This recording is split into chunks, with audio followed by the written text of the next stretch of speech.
there one thing above others that you saw as the reason for the loss? I mean, obviously, they killed us with any ISO stuff.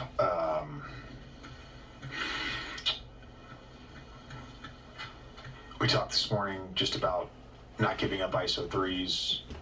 We gave 2 up in the first quarter and then tried to press up a little bit. And sometimes we did a decent job of containing the basketball, and they made some tough 2s. And there was a bunch of times we didn't contain the basketball well, and our basic shell day one just wasn't good.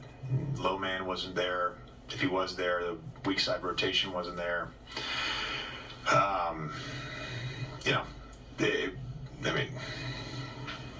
We just couldn't get stops on that. But I think there's 2 points in the game where we played fine in the first half, like it was fine, and we're up 6 with 2:59 to go, and Clay comes out and hits 3 threes, and Dinwiddie gets a layup at the end, and then they start the second half on a run. We cut it to 5, and then they make 4 straight threes. I'm not sure what our rotations were.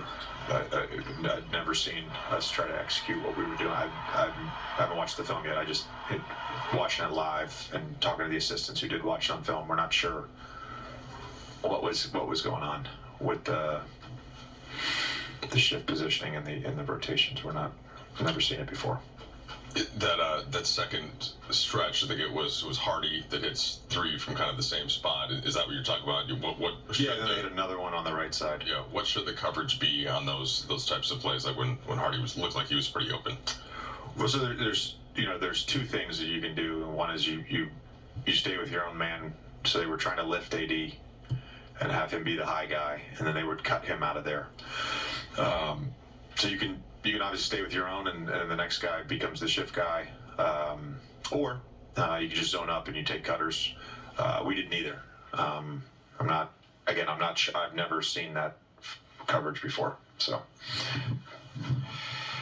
JJ, what did you make of Gabe in his return, and now kind of having closer to your projected rotation, just sort of different lineups and rotations out there? Yeah, Gabe missed a couple shots, but he competed. I felt pretty good about the rotations. I don't think it was lineup rotations, I should say. It was rotations on the court, but lineup rotations were fine. Pre-game, JJ, you kind of warned of nights like this when teams are really shorthanded and guys get life and they get confidence, and I think they had 3 different players double their season scoring averages, different stuff like that. Yeah. Do you think there was? I know you probably warned your team pre-game about this, but do you think they met the game with the right amount of competitiveness and energy? In terms of the energy, it felt like we played a little tired tonight.